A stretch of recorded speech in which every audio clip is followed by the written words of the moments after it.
Today on Running to Him. Adultery has a meaning far beyond just a sexual relationship with another person besides one's spouse. Today we will read Deuteronomy 5:18 and concentrate on that verse. Deuteronomy 5:18 says, "You shall not commit adultery."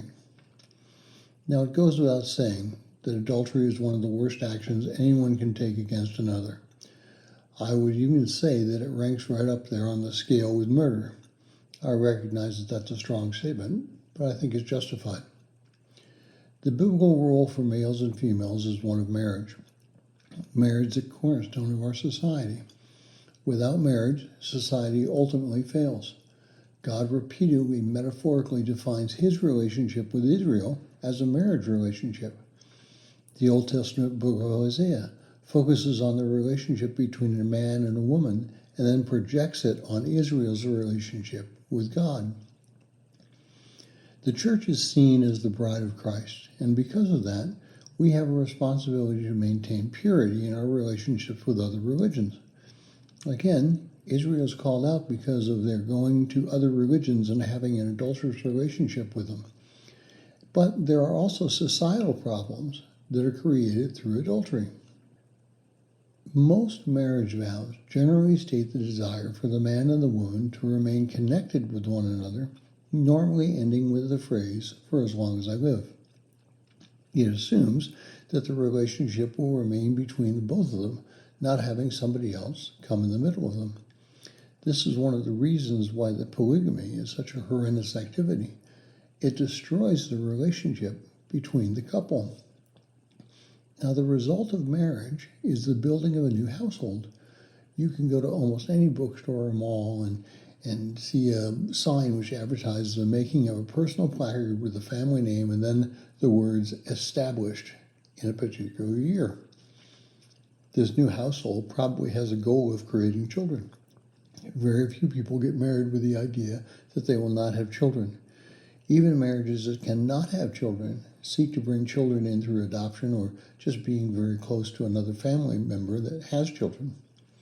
Marriages maintain society and its physical growth. Society can be destroyed if people intentionally stray sexually.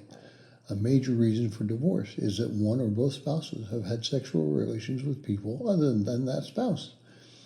When the divorce occurs, any children which have been created in the marriage or adopted through the marriage are left without any chance of a completely stable household.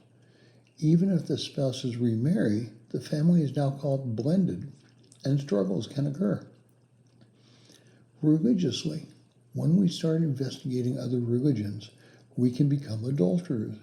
We may not pick it up immediately, but sooner or later those other religions will begin to filter in with our relationship with God. This is what happened with Israel, even within the first few months of their leaving Egypt. The golden calf incident was one of adultery.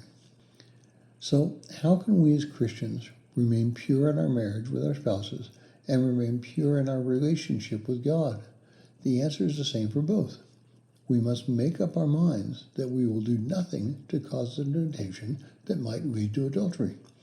We might watch ourselves very carefully because each one of us can become an adulterer, particularly if we're struggling in our marriage or in our church relationships.